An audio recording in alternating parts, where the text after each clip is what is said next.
Welcome back to Silver Screen YouTube channel. இந்த வீடியோவில் நம்ம என்ன டிஸ்கஸ் பண்ண போகிறோம்னு பார்த்தீங்கன்னா, நம்ம தக் லைஃபோட ஃபஸ்ட்டு சிங்கிளை வந்து இப்போ லான்ச் பண்ணிட்டாங்க. இந்த சிங்கிள் என்ன மாதிரி இம்பாக்ட் கிரியேட் பண்ணியிருக்குன்னு சொல்லிட்டு இந்த வீடியோவில் நம்ம டீலாக டிஸ்கஸ் பண்ணுவோம். அதுக்கு மேலே நீங்கள் இந்த சேனல் புதுசாக இருந்தால் அந்த சேனலை சப்ஸ்கிரைப் பண்ணி பெல் ஐக்கான் கிளிக் பண்ணி வச்சுக்கோங்க. வாங்க நம்ம வீடியோக்குள்ளே போகலாம். நம்ம தக் லைஃப் வந்து நம்ம மணிரத்னம் டைரக்ஷனில் நம்மளோட கமலஹாசன் சாரும் அதே மாதிரி சிலம்பரசனும் ஒரு முக்கியமான கதாபாத்திரம் நடிக்கிறாங்க. இந்த படத்தில் த்ரிஷா அதே மாதிரி அபிராமி அவங்களாம் வந்து முக்கியமான கதாபாத்திரம் நடிக்கிறாங்க. இந்த படத்துக்கு வந்து நம்ம ஏஆர் ரஹ்மான் அவர்கள் மியூசிக் பண்ணியிருக்காங்க.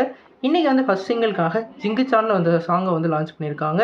இந்த சாங் வந்து ஒரு உண்மையிலேயே ஒரு மெலோடி ட்ராக்கில் ஒரு வேறு லெவலில் இருக்குது. குறிப்பாக சொல்லணுன்னா நம்ம பொன்னியின் செல்வனில் ஒரு ட்ராக் கேட்டிருப்போம். ஒரு மெலோடியாக வந்து நம்மளோட கார்த்திக்கும் நம்மளோட த்ரிஷாக்கும் போட்டிருப்பாங்க. அதே இம்பேக்டை இந்த பாட்டும் நம்ம க்ரியேட் பண்ணிச்சுன்னு தான் சொல்லணும். அந்தளவுக்கு ஒரு வெட்டிங்க்கான வைபை வந்து இங்கே கொண்டு வந்துச்சு. சிங்குச்சான் சிங்கு சிங்குச்சா மஞ்சளும் குங்குமமும் சேர்ந்தாச்சு சிங்குச்சான் சிங்கு சிங்குச்சா அப்படின்னு சொல்லிட்டு நமக்கு அந்த கல்யாண வைபை வந்து இந்த சாங் வந்து கொடுத்துருக்குன்னு தான் சொல்லணும். குறிப்பாக இந்த சிங்கிளில் வந்து நம்மளோட கமலஹாசன் சாரும் நம்மளோட எஸ்டிஆரும் அவர்கள் ஒரு ஹூப் ஸ்டெப் மாதிரி போட்டிருக்காங்க. இந்த ஸ்டெப்ஸ்லாம் பார்க்கல ஒரு வேறு லெவல் வைப்புக்கு க்ரியேட் ஆகிருந்தது. எனக்கு இவங்க ரெண்டு பேரையுமே பேசிக்காக ரொம்பவே பிடிக்கும். ஏன்னா வந்து அவங்க சினிமாக்காக வந்து ஒன்றையும் ட்ரை பண்ணிக்கிட்டே இருப்பாங்க. இவங்க ரெண்டு பேர் காம்பினேஷனில் ஒரு படம்னு சொன்னோன்னே எனக்கு எதிர்பார்ப்பு வேறு லெவலில் இன்க்ரீஸ் ஆச்சு. அந்த அளவுக்கு இந்த பாட்லேயும் வந்து அவங்களோட ஹூப் ஸ்டெப்ஸ்லாம் போட்டு ஒரு வேறு மாதிரி கொண்டு வந்திருக்காங்க. இந்த சிங்கிளில் இந்த படத்தோட கதையை வந்து யோசிக்கவே முடியல. ஆனால் கேரக்டரை வந்து புரிய முடியுது. நம்ம கமலஹாசனுக்கும் நம்மளோட அபிராமியும் வந்து ஹஸ்பண்ட் அண்ட் ஒய்ஃப். அவங்களோட பொண்ணு தான் வந்து நம்ம விலங்கில் நடித்த அந்த வெப்சீரிஸில் இருப்பாங்கள்ல, அவங்க தான் வந்து அவங்க பொண்ணாக இருக்காங்க.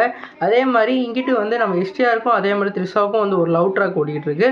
இவங்கெல்லாம் நாசர் வந்து அவங்கள வந்து இணைக்கிற ஒரு பாயிண்ட்டாக இருக்கார். நம்ம எஸ்டிஆருக்கும் நம்ம கமலஹாசனுக்கும் ஏற்கனவே வந்து ஏதோ தெரிஞ்சிருக்கும் போல். இந்த கல்யாணத்தில் அவங்கள பார்க்கையில் வந்து அந்த செய்கையெல்லாம் செய்யலை ஏற்கனவே வந்து தெரிஞ்ச மாதிரியெல்லாம் காமிக்கிறாங்க. ஆனால் இதில் வந்து நம்ம ஃபஸ்ட்லேருந்தே வந்து இந்த தக்கை ஆரம்பிக்கையிலே வந்து அவங்க அனௌன்ஸ்மெண்ட் கொடுக்கல.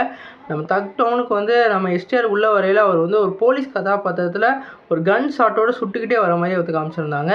அதனால் ஒரு கேங் லீடருக்கும் ஒரு போலீஸ்க்கும் எப்படி தொடர்பு இருக்கும், இவர் பெரிய கேங்ஸ்டராக இருக்கார் கமலஹாசன் சார், இவங்களுக்கும் நம்மளோட எஸ்டிஆருக்கும் எப்படி லிங்க் ஆகுது அதெல்லாம் வந்து ஃபுல்லாக தெரியல. படத்தோட ட்ரெய்லர் இல்லாட்டி டீசர் ஏதாவது கட்டுக்கப்புறம் தான் இந்த படத்தோட ஸ்டோரியை பற்றி நமக்கு தெரியும். ஆனால் கண்டிப்பாக இந்த படம் வந்து நம்ம கமலஹாசனோட நடிப்புக்கும் எஸ்டிஆரோட நடிப்புக்கும் ஒரு தீனி போடுற அளவுக்கு ஒரு வேறு லெவல் படமாக இருக்கும். இந்த படத்தோட ப்ரொமோஷனை வந்து இப்போயே ஆரம்பிச்சிட்டாங்க. இன்றைக்கி வந்து அந்த ஈவெண்ட்லேயே வந்து அவங்க ரெண்டு பேர் ஸ்டேஜில் ஏறையில் ஒரு வேறு லெவல் வைப் க்ரியேட் ஆனது. குறிப்பாக இந்த படத்தில் வந்து மலையாள ஆக்டர்ஸ் நிறையா பேர் நடிச்சிருக்காங்க. இந்த படத்தில் வந்து ஒவ்வொரு அப்டேட்டுமே வந்து ஒரு வேறு லெவல் அப்டேட்டாக தான் கொடுத்துருந்தாங்க. குறிப்பாக வந்து நம்ம டாக்டரான மணிரத்னனுக்கும் நம்மளோட கமலஹாசனுக்கும் வந்து ஒரு பழைய படத்துலேருந்து இப்போ வரைக்கும் அவங்களோட பழக்கம் வேறு லெவலில் இருந்தது. அவங்க ரெண்டு பேரும் நாயகன் ஒரு படத்தில் இணைஞ்சிருப்பாங்க. அந்த படத்துக்கு அப்புறம் இந்த படம் அவங்க கூட்டணி சேரையிலேயே வந்து ஒரு வேறு லெவலில் ஹைப்பை க்ரியேட் பண்ணுச்சு. அது மட்டும் இல்லாமல் ஒரு ப்ரோமோவே ஃபஸ்ட்டே ஆரம்பித்தாங்க அனௌன்ஸ்மெண்ட்டுக்கு. அதுலேருந்தே இந்த படத்தோட ஹைப் உச்சியிலே ஏறிடுறது. அதுக்கப்புறம் நம்ம எஸ்டிஆர் உள்ளே வந்தோடனே இந்த படத்துக்கு பல மடங்கு ஹைப் ஏறிடுச்சு. இப்போ இந்த படம் வந்து ஒரு பேன் இந்தியா அளவில் ஒரு வேறு லெவல் ஹைப்பான மூவியாக இருக்குது. குறிப்பாக இந்த படம் வந்து வேறு லெவலில் கலெக்ட் பண்ணும் அப்படின்னு சொல்கிற அளவுக்கு நம்ம தமிழ் இண்டஸ்ட்ரியிலேருந்து ஒரு வேறு லெவல் படமாக இந்த படம் வந்து ரெடி ஆகிட்டுருக்கு. கண்டிப்பாக இனிமேல் வர ட்ரெய்லர் டீசரில் வந்து இந்த படத்தோட கதையை பற்றி நம்ம யோசிப்போம். நீங்கள் சொல்லுங்கள் ஃப்ரெண்ட்ஸ், இந்த அனாலிசிஸ் இதெல்லாம் வந்து உங்களுக்கு பிடிச்சிருக்கா, இல்லை எதுவும் மாற்றணுமா? இதே உங்களுக்கு பிடிச்சிருந்துச்சுன்னா வந்து லைக் பண்ணிடுங்க. மாற்றணுன்னா கமெண்ட் பாக்ஸில் கமெண்ட் பண்ணிடுங்க.